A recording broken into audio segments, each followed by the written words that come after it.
ดอยู่นี่โตที่ว่าสีแกบมันกระพุออกเนาะ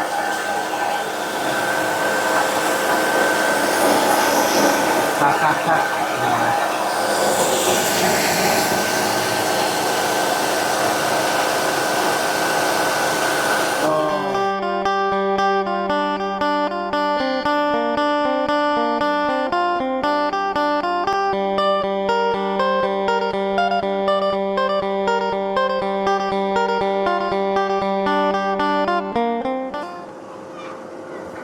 เอากราบสบายดีสวัสดี FC บัสสุขูสุคนเนาะบ่ว่าสิอยู่ใน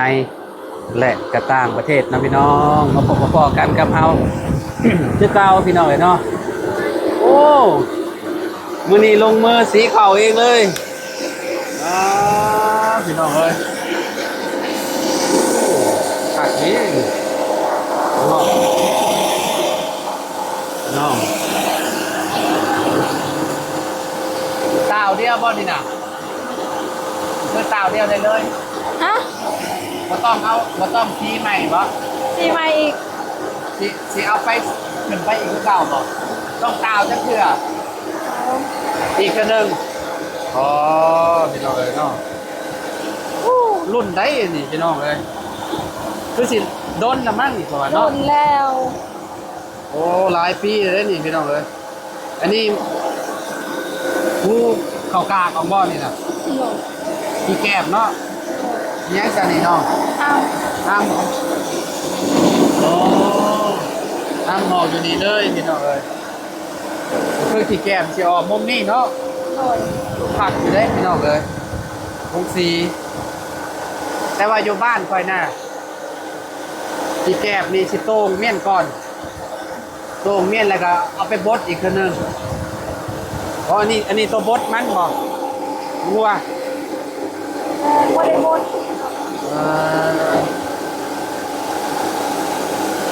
โอ้ผักเว้ยราคาจากล้านเด้นี่เนาะโอ้โหว่าจากล้านว่าจากล้านกีบว่ะโอ้โหลงไปบางสุดอ๋อ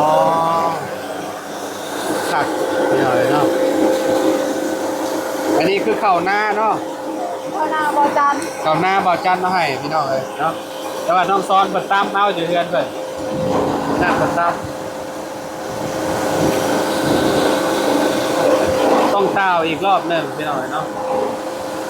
จริงๆทั้งหมดมันกับบ่ได้กี่กากลายปานนั่นพี่น้องมันยังลายอยู่เข้าให้นี่ตีได้บอกได้คือกัน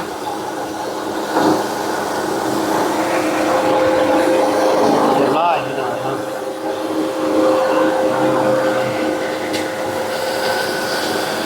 ดีเนาะเห็ดเป็นทุกอย่างพี่น้องเลยเบิ่งแล้วต้นเลยบอกเบิ่งแล้วปิดบอกได้มีแล้วเกี่ยงแล้ว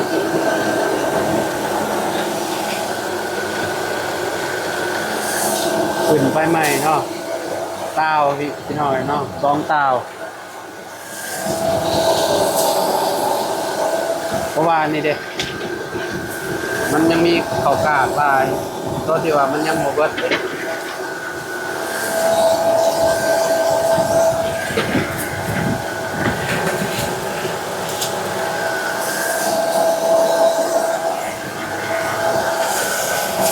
เฮโลเนาะรอด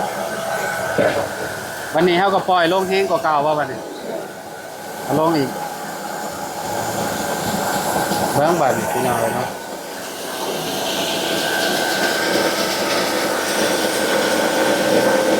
ปรับระดับมันเนาะลงจะจ้า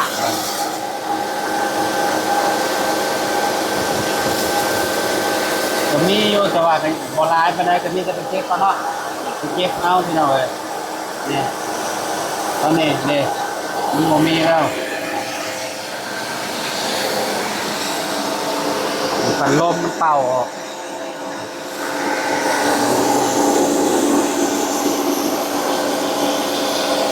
สิปล่อยลงไวกว่า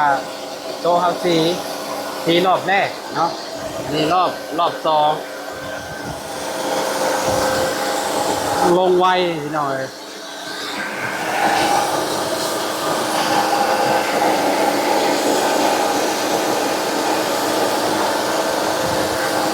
สาดอยู่นี่โตที่ว่าที่แกบมันกระพุออกเนาะ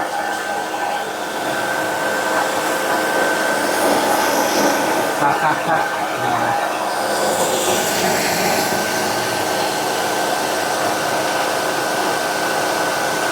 โอ้เจ้าสีตลอดบ่น้องจันสีเป็นบ่เป็นคือกันโอ้ขาดกะลีน้องวัวนี่เป็นเบิดเลยพี่น้อยเนาะตัวสีเป็นแต่โดนหรอบ่ตะกี้เจ้ากระสีน้ำลาวนี่คะแนนบ่ต่ำกับมาสีอยู่นี่เนาะนี่บอกกับเจ้าจ้างสี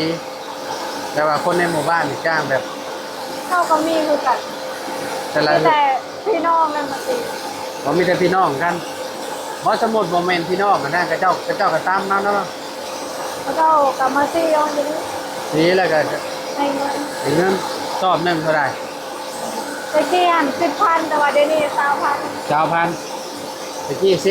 10เมื่อเนี่ยบ่ได้แล้ว10,000เนาะกับไฟกับแพงเนาะพี่น้องเลยเนาะ แล้วมันก็เป็นบางเกินกับ25เขาจะเอาบางคนจะ30 คือเดือนลาวนี่เอาถึงสุดแล้วเนาะสอบ1,000กีบพี่น้องเนาะกระสอบเต็มนี่บ่เนาะเต็มนี่บ่กระสอบประมาณนี้บ่20,000 5,000เต็ม สอบนี่เลยบ่ สอบใหญ่ เอ่อบ างทีก็เจ้าก็ใช้สอบสีขาวมันสอบมันต้นแปลงผู้ใดแปลงมันต้นได้ สิแล้วแหละพี่น้องเดียวนี่มันลงไว้เนาะพ่อเนาะยี่ห้อนี่ก็ผักเด้พี่น้องเอ้ยผักเจออยู่เนาะคือกันน่าจะคือกันกับเพื่อนน้องหลาน เฮ็ดข้าวต้ม ฮะ ว่าสีขาวนี่สิเฮ็ดข้าวต้ม อ๋อสิเฮ็ดข้าวต้มบ่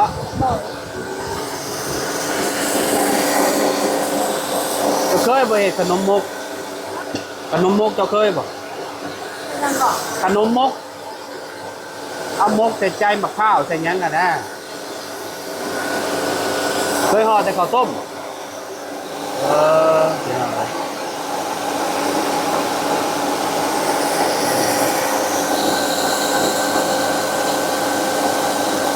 สีรุ่นนี้นี่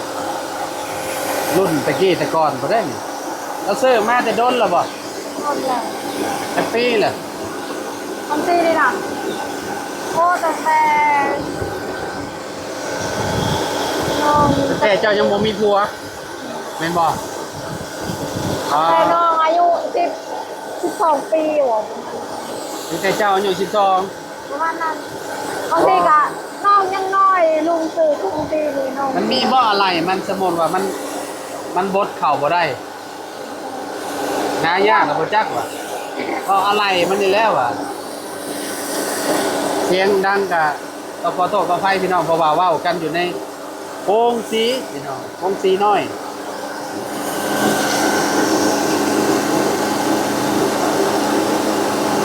คอยบ่แล้วว่าพี่น้อยเนาะทำมาไปเกลือไก่นะก็ทำมาไปเกลือไก่บ่ ก็ให้กระเจ้าเพื่อนั้นก็หมูก็เป็น เจ้าบ่ได้เอาเรียบร้อยพี่น้อยเนาะแล้ว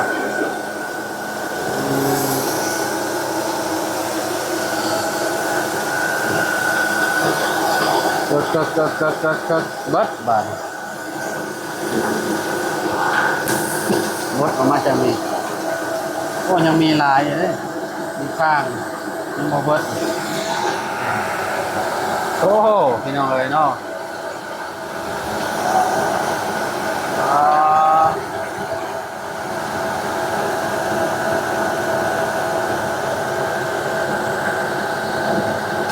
คือยัง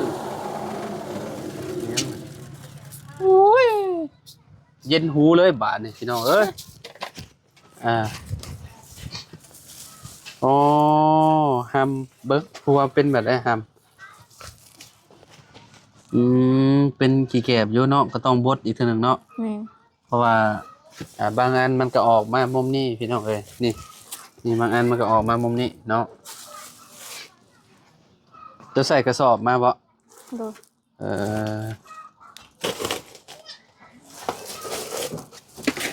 เครื่องกระสอบน่าจะได้มาเนี่ยบ่เจ้าเอาใส่มาเครื่องกระสอบบ่ บ่ได้เครื่องปานนั้น จำได้ สมี โอ้เลยที่อีกกันฮอดพี่เนาะเลยเครื่องหน่อยหนึงก็ได้หลายเติบอยู่พี่น้องเอ้ยสิเฮ็ดข้าวต้มบ่เนาะเฮ็ดข้าวต้มไปขายบ่ บ่กินให้สะอายกิน ใช่ยัง ใส่ในหมึกถั่ว มันถั่วกับยังอีก เอากระข้าว มะกล้วยสุกเลย ไปใส่มะ ป้าก ล้วย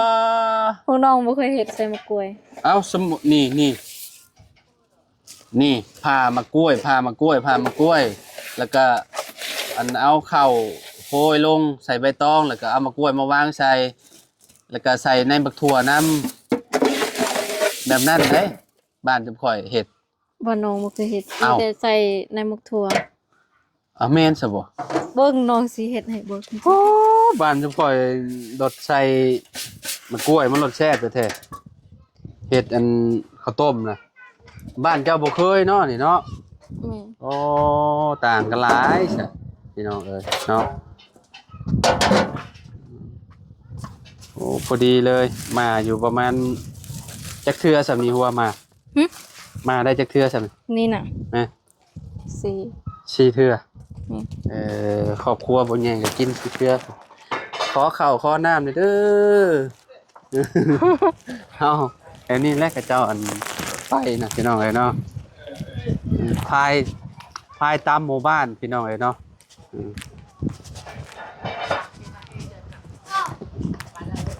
แต่ละหลังคานี่มีคือกันเนาะบางเฮือนเนาะพ่อเนาะแต่ว่าอันเครื่องอันนั้นเด้ มี เครื่อง เครื่ สี อง ขาว สี นี่พี่น้องเอ้ยเนาะคือนี่อ่า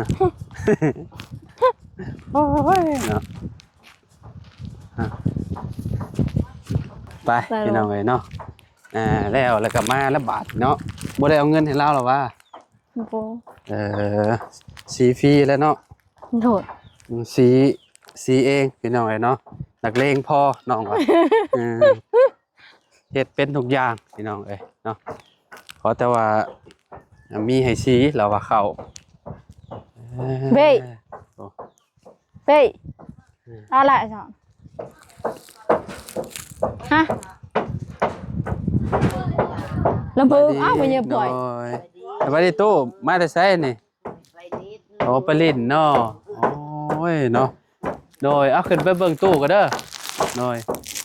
ไอ้นมเฮ็ดหยังกันน่ะโอ้กินเมี่ยงเนาะโอ้เนาะแกงใหม่บ่ กรอกกรอก กรอกกรอก แกงหน่อไม้หน่อไม้ไปหาได้ลายบ่ ได้อยู่ พอแกงหน่อไม้น้ำหมอกโอ้สุดยอดเลยนี่เนาะแซ่บพี่น้องเลยเนาะคือสิอ่อนดีอยู่เนาะจะไปหากับไผน้อง ไปหากับไปหากับ กับไผฮะบ่บ่ ไปหากับหมู โอ้ยเนาะไปหากับหมู่กับเพื่อสิเว้าได้พี่น้องฮะบ่เป็นหยังขี้มือเจ้าบ่ต้องซิมก็ได้รับรองรอดแซ่บนะฮู้อ่ะขี้มือแม่นมนี่บ่ให้เว้าดอก น้ำตาลมันเจาะเฉยใส่น้ำตาลเลยวะ อันนี้เฮ็ดแจ่วกินกับมะขามพี่น้องเนาะน้ำตาลก็ใส่ลงไปเลย พอปะ พอ งอนั่นจอมโต๊ะ นับเป็นนวลแล้วกรอกเด้ ใส่เป็นนัวลงไปน้ำเฮ็ดแจ่วแบบได้นี่แจ่วโพงบ่สิเอาแบบโพงบ่เลยนั่นแหละบ่ต้องใส่ปลาแดกบ่ ใส่ จะปลาแดกปลาซิวคักอยู่สุดยอดแล้วกับปลาแดกปรุง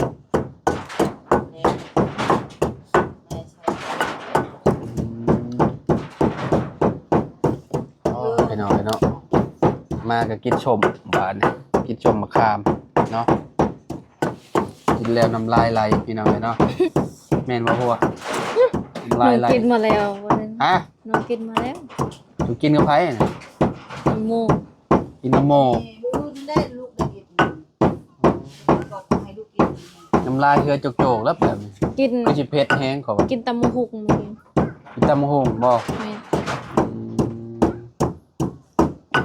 แกงหน่อไม้นี่ก็คือแบบจุ๊บเจ้าก็กินแล้วบ่หรือว่ายังบ่ได้กิน เนี่ย อ๋อ แม่ล้างมาไปช่วย เด้เบิ่งก่อนพี่น้องเอ้ยเนาะเบิ่งก่อนหนิดนึง แซ่บแล้ว โอ้โหพี่น้องเอ้ยหอมบุบกุ๊บอ๋อจ้ะคักอีหลีนี่แม่เอ้ยสุดยอดแล้วคักแล้วหวานเนาะพอน่ะมั้งมันนั่นแหละ กองเจียงไอ้นั่นน่ะ พระบวกมันเถอะ โอ้หมกพริกแดงคือสิบ่แสบท้องติเฮ้ยเนาะโอ้พริกแดงคือแสบท้องหัวมันจังเด้อสิให้น้องหัวเพิ่นอันนี้ลงนั่นพี่น้องเนาะลงใส่จานน่ะพอแล้วฉะนั้นแหละใส่จานไปเลยนี่พี่น้องแก้วก็ได้เนาะคือสิแสบท้องหัวโยกคิดว่าให้นำกินเข้าไปก็ได้ ก็บวมเหมือนได้ดอกไหนเลย เดี๋ยวตอนนี้ก็ตำข้าวคั่วอีกเนาะตำข้าวคั่วแล้วก็จะมาคนจังนี้เนาะแล้วก็เอาพงๆแบบนี้บ่เดี๋ยวถามบาบุญมันก่อนเนาะว่าสิเอาจังไดพี่น้อยเนาะถามบาบุญเรียบร้อยเพิ่นว่าอยากให้เฮ็ดแจ่วเป็นน้ำว่าซั่นเนาะใส่ปลาแดกพี่น้อยเนาะแล้วก็ใส่ข้าวคั่วเนาะเท่านั้นแหละเนาะไปซะอยู่ดีมีเฮงพี่น้องพบกันใหม่เนาะแต่ละคลิปนี้เอากับน้องหัวขอตัวแล้วพี่น้องเนาะสบายดีเด้อ สวัสดี สบายดีเด้อแม่นมเด้อเนาะไปพี่น้องเอ้ยเนาะขอบคุณหลายๆพี่น้องที่รับชมคลิปเด้อพี่น้องเด้อเนาะ